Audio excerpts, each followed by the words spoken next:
Hey everybody, welcome back to the channel. Today what I want to talk to you about is the new Kenwood radio that we're going to put into Rex's C6. Its model number is 907S Kenwood Excellent. It has the Apple CarPlay, so when you turn on your Apple Maps, it'll show up on the radio. You don't need separate navigation.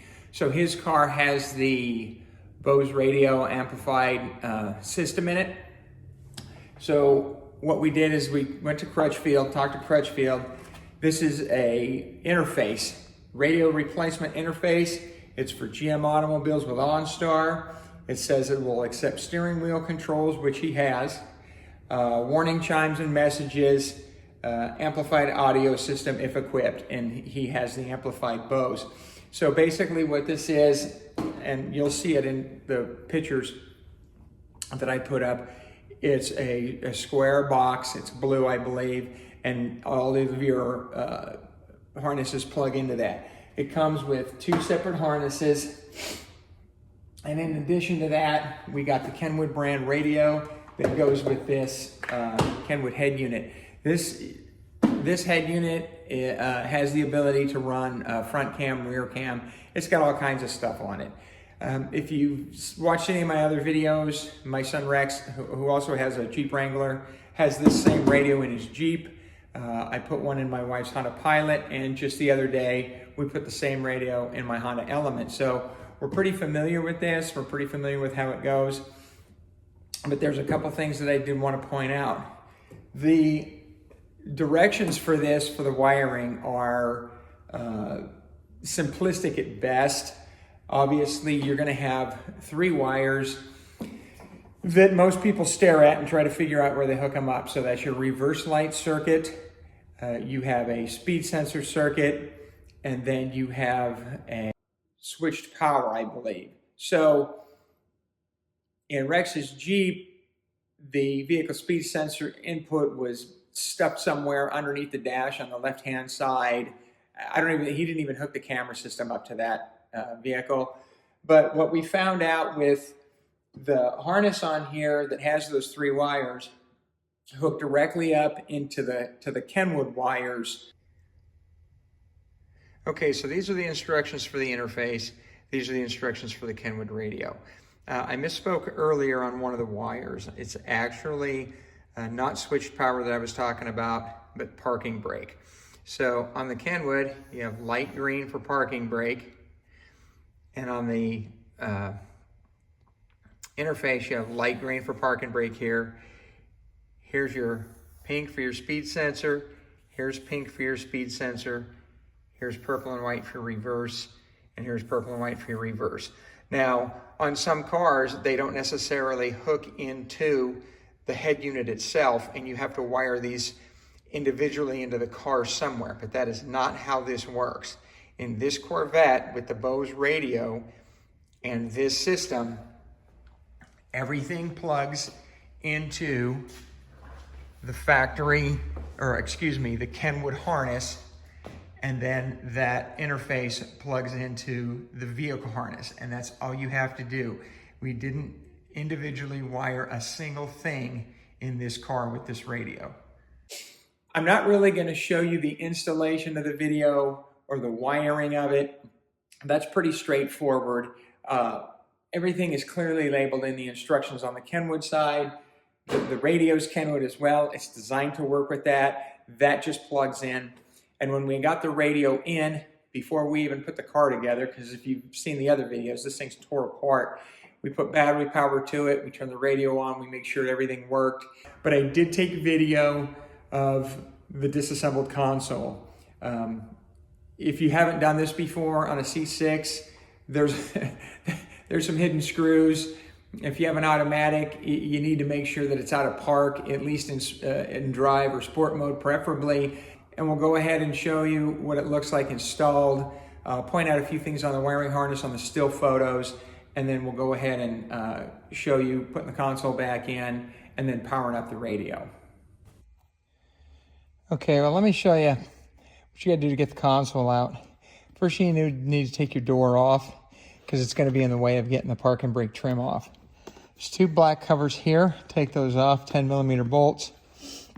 In front of the console, there's two plastic plugs. Take those out. I believe there's 7mm bolts. And right here, these have these spring-loaded clips, one on each side. You gotta kind of get under there, feel where it is, and pull up. You gotta be careful that you don't pull the vinyl or tear this.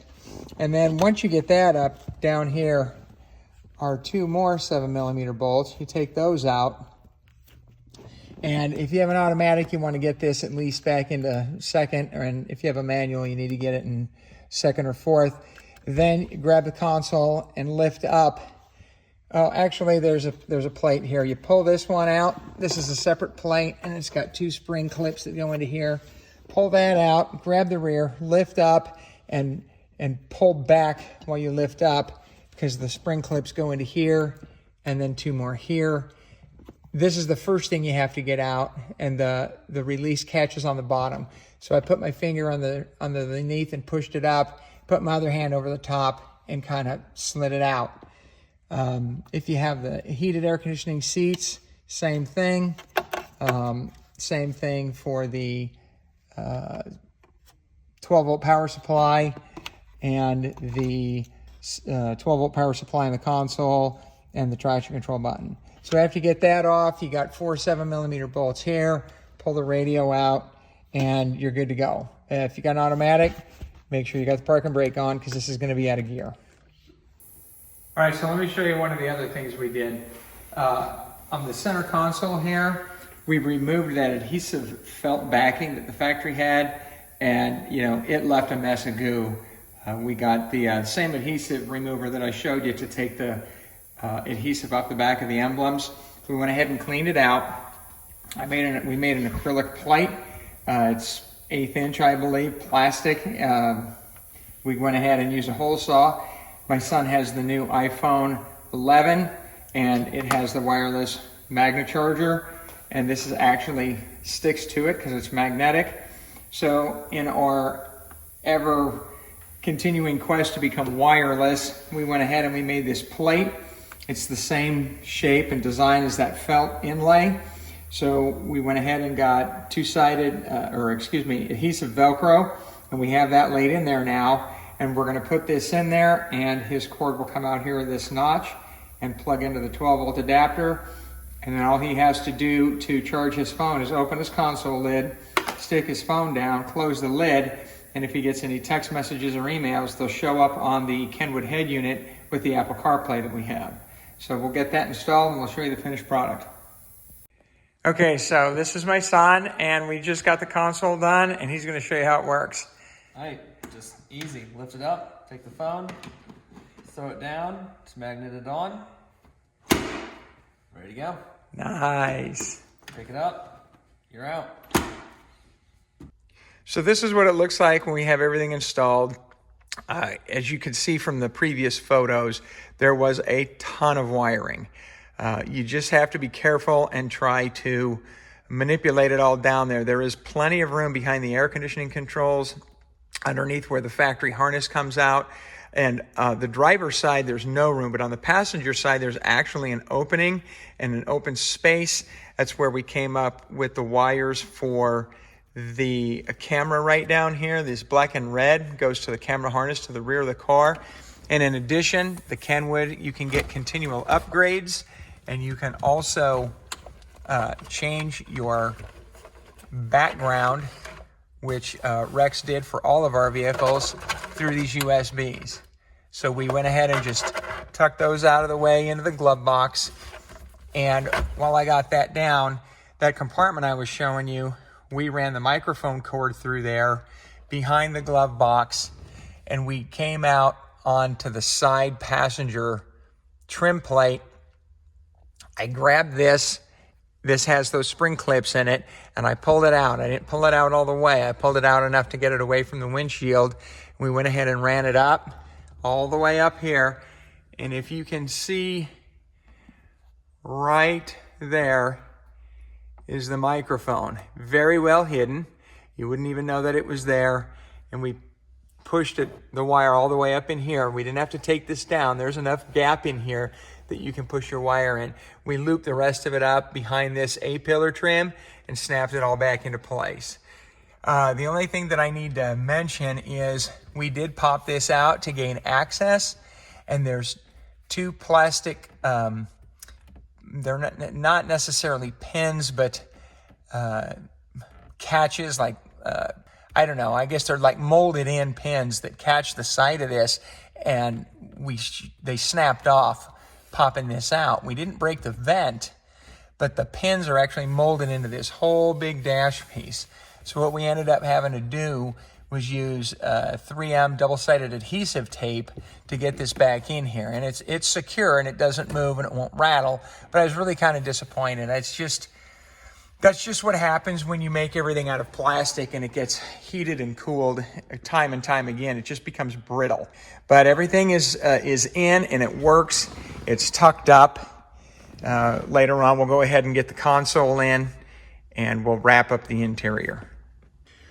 All right, so here's our Kenwood camera. We just plugged it into the harness right here to make sure everything worked. So this is the backside of my son's car. We took the carpeted trim piece out. This is your power trunk lock assembly.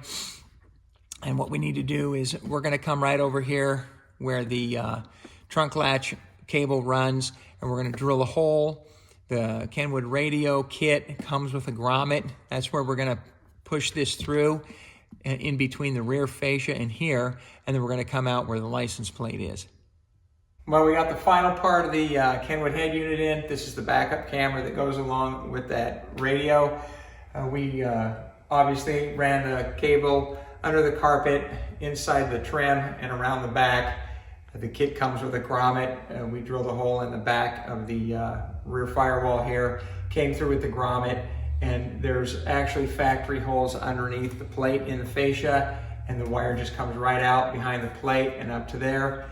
This is a self-adhesive bracket. There's also another bracket that comes with the kit that you can mount with screws. We chose the self-adhesive one. That camera doesn't weigh anything. It'll probably never come off in a million years. So we've got the new emblem on. We got the two outside Morimoto lights on. Like I said, waiting for the third brake light, and then we'll finish up the rear end.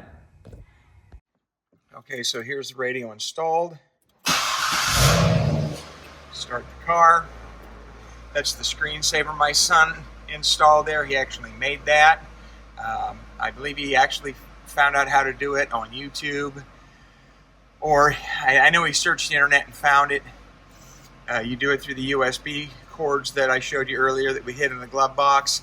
These radios also have regular updates. You can update them as well. We updated the one on my wife's Pilot and my Honda.